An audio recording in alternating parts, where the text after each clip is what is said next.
जम्मू काश्मीरच्या पहलगाम येथे झालेल्या भ्याड दहशतवादी हल्ल्यात 28 पर्यटकांचा मृत्यू झालाय, तर 20हून अधिक जण जखमी झालेत. या हल्ल्यानंतर संपूर्ण देशात संतापाची लाट पसरली आहे.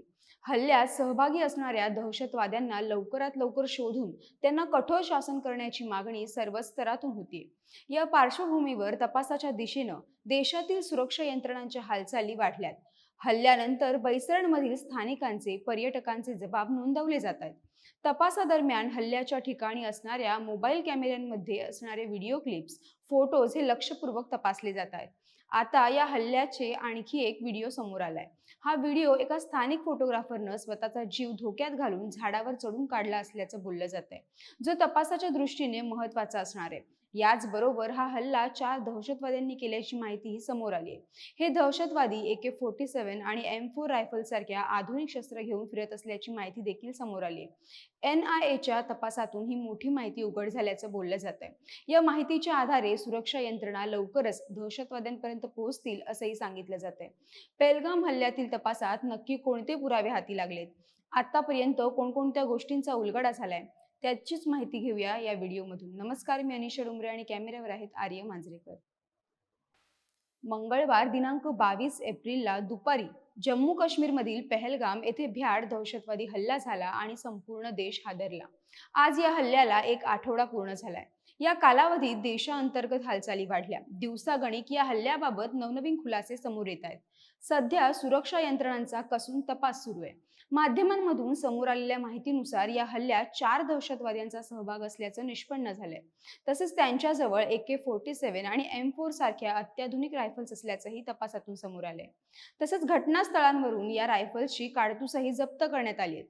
माहितीनुसार हे दहशतवादी घनदाट जंगलातून 22 तास पायी चालत बैसरणच्या मैदानी भागात पोहोचले होते, असा दावा केला जातोय. या हल्ल्यात सहभागी असलेल्या 4 दहशतवाद्यांपैकी 3 हे पाकिस्तानातील असून एक दहशतवादी आदिल ठोकर हा तिथला स्थानिक आहे, ज्याचं घर भारतीय सुरक्षा यंत्रणांनी बुलडोझरने पाडून जमीनदोस्त केलं होतं. या हल्ल्यादरम्यान दहशतवाद्यांनी 2 जणांचे मोबाईल फोन हिसकावून घेतले होते. यातील एक फोन हा पर्यटकाचा होता, तर एक फोन हा स्थानिक नागरिकाचा असल्याचं बोललं जातंय.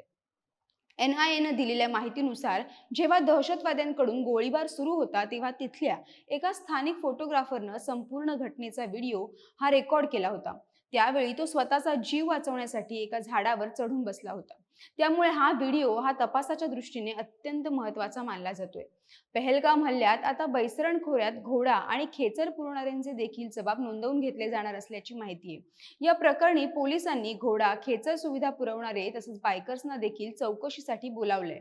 हल्ल्याबाबत अधिक माहिती मिळवण्यासाठी हे जबाब नोंदवून घेण्यात येणार आहेत. या घटनेचे इतर साक्षीदारांचेही जबाब नोंदवले जात आहेत. यात भारतीय लष्कराच्या एका लेफ्टनंट कर्नलचाही समावेश आहे, जे या घटनास्थळी उपस्थित होते. दरम्यान या हल्ल्याच्या वेळी दहशतवाद्यांनी चीनी बनावटीचा सॅटेलाइट फोन वापरल्याची माहिती NIAच्या तपासातून उघड झाल्याची माहिती आहे. दहशतवाद्यांनी वापरलेला चीनी बनावटीचा सॅटेलाइट फोन हा हुआवेई या कंपनीचा होता.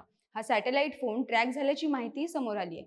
तर भारतात या कंपनीच्या चीनी बनावटीचा सॅटेलाइट फोन वापरण्यास बंदी आहे.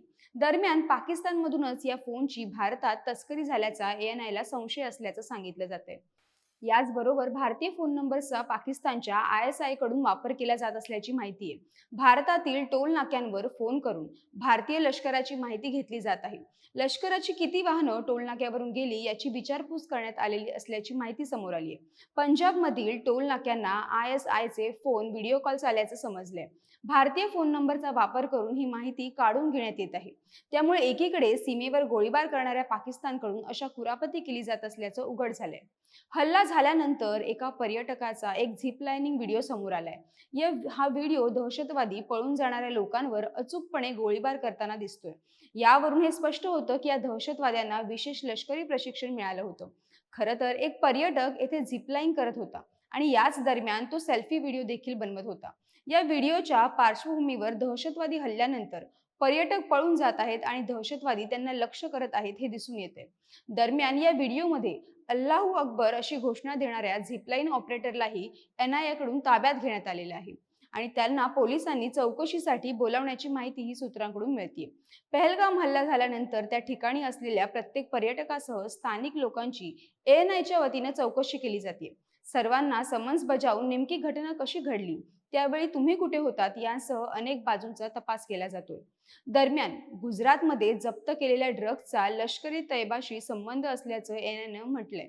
ड्रग्सच्या व्यापारातून लष्करी तैबाला आर्थिक रसद पुरवली गेली असल्याचं देखील एएनआय कडून सांगण्यात आलंय. गुजरातच्या मुंद्रा बंदरात जप्त केलेल्या ड्रग्ज प्रकरणी सुप्रीम कोर्टात सुनावणी सुरू आहे. या ड्रग्ज प्रकरणात अटकेत असलेल्या हरप्रीत सिंग तलवारच्या जामिनाला एएनआयनं विरोध केलाय. गुजरातमध्ये जप्त केलेले 21,000 कोटी रुपयांचे ड्रग्ज आणि पहलगाममधील दहशतवादी हल्ल्याचे थेट संबंध असल्याचं एएनआयनं कोर्टात म्हटलंय. तसेच या हल्ल्यामागे पाकिस्तानी दहशतवादी हाशिम मुसा याचा हात असल्याचं तपासातून समोर आलंय. हाशिम मुसा हा पाकिस्तानच्या स्पेशल फोर्सेसचा माजी पॅरा कमांडो आहे. तर सध्या तो लष्कर ए तैयबा या दहशतवादी संघटनेसाठी काम करतोय.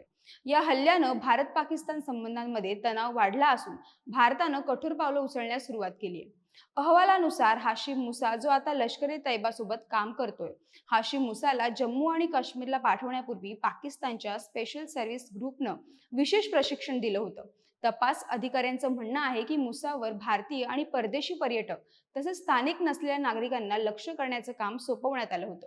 इतकंच नाही तर मुसाचा ISIशी थेट संबंध असून त्यांच्या सूचनेवरूनच तो लष्कर ए तैयबामध्ये सामील झाल्याची माहिती देखील समोर आली आहे. दरम्यान हाती लागलेल्या या सगळ्या माहिती आणि पुराव्यांनंतर आता सुरक्षा यंत्रणांना दहशतवाद्यांचा माग काढण्यात यश मिळेल असं बोललं जातंय. या सगळ्याविषयी तुम्हाला काय वाटतं? तुमच्या प्रतिक्रिया कमेंट करून नक्की कळवा. व्हिडिओ आवडल्यास लाईक करा, शेअर करा आणि महाएमटीबीच्या यूट्यूब चॅनलला सबस्क्राईब करा. धन्यवाद.